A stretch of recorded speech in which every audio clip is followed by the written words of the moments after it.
The Book of the Traveler of the Worlds. The Paradise of the Life Gods. Canto 9, The Paradise of the Life Gods, page 233. Around him shone a great felicitous day, a lustre of some rapturous infinite.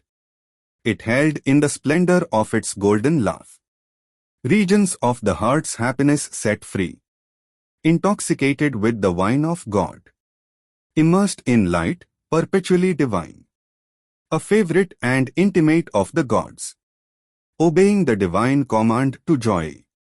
It was the sovereign of its own delight, and master of the kingdoms of its force, assured of the bliss for which all forms were made, unmoved by fear and grief and the shocks of fate, and unalarmed by the breath of fleeting time, and unbesieged by adverse circumstance.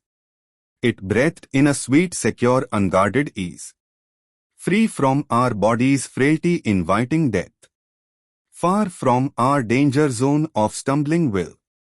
It needed not to curb its passionate beats, thrilled by the clasp of the warm satisfied sense, and the swift wonder rush and flame and cry of the life impulse's red magnificent race. It lived in a jewel rhythm of the laughter of God, and lay on the breast of universal love, immune the unfettered spirit of delight, pastured his gleaming sunherds and moonflocks along the lyric speed of griefless streams, in fragrance of the unearthly asphodel. A silence of felicity wrapped the heavens. A careless radiance smiled upon the heights. A murmur of inarticulate ravishment trembled in the winds and touched the enchanted soul. Book 2, The Book of the Traveler of the Worlds. Canto 9, The Paradise of the Life Gods, page 234. Incessant in the arms of ecstasy, repeating its sweet involuntary note, a sob of rapture flowed along the hours, advancing under an arch of glory and peace.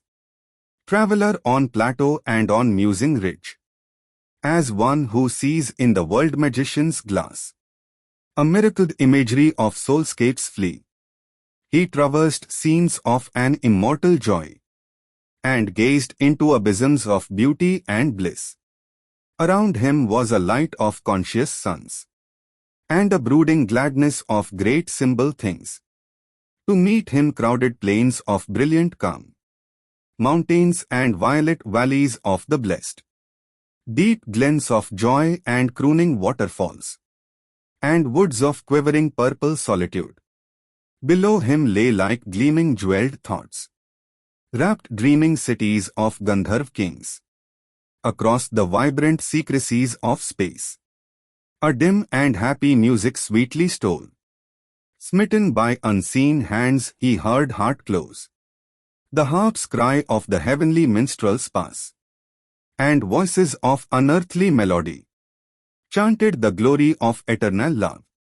In the white blue moonbeam air of paradise, a summit and core of all that marvelous world, apart stood high Elysian nameless hills, burning like sunsets in a trance of eve, as if to some new unsearched profundity. Into a joyful stillness plunged their base, their slopes through a hurry of laughter and voices sunk, crossed by a throng of singing rivulets, adoring blue heaven with their happy hymn. Down into woods of shadowy secrecy, lifted into wide voiceless mystery, their peaks climbed towards a greatness beyond life, the shining Edens of the vital gods.